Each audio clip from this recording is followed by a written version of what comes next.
اب یہ حجاب، یہ پردہ آیا کیسے؟ حجاب برقع نقاب ہے ہی نہیں، پورے القرآن میں نہیں ہے، پورے اسلام میں نہیں ہے۔ پوچھا گیا کہ آپ قرآن میں سے دکھائیے کہ کہاں پر ہے، کون سی آیت میں سے؟ کسی آیت میں نہیں ہے۔ Wake up to reality.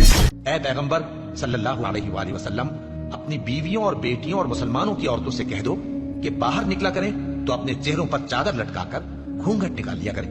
یہ چیز ان کے لیے موجب شناخت و امتیاز ہوگی تو کوئی ان کو ایزا نہ دے گا، اور اللہ بخشنے والا ہے، مہربان ہے۔ اور مومن عورتوں سے کہہ دو کہ وہ بھی اپنی نگاہیں نیچی رکھا کریں اور اپنی شرمگاہوں کی حفاظت کیا کریں، اور اپنی آرائش یعنی زیور کے مقامات کو ظاہر نہ ہونے دیا کریں مگر جو اس میں سے کھلا رہتا ہو، اور اپنے سینوں پر اوڑھنیاں اوڑھے رہا کریں، اور اپنے خاوند اور باپ اور خسر اور بیٹوں اور خاوند کے بیٹوں اور بھائیوں اور بھتیجوں اور بھانجوں اور اپنی جیسی مومن عورتوں اور لونڈی غلاموں کے سوا نیز ان خدام کے جو عورتوں کی خواہش نہ رکھیں، یا ایسے لڑکوں کے جو عورتوں کے پردے کی چیزوں سے واقف نہ ہوں۔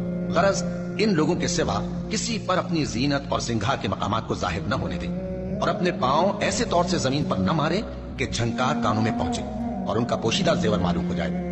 اور مومنوں سب اللہ کے آگے توبہ کرو تاکہ فلاح پاؤ۔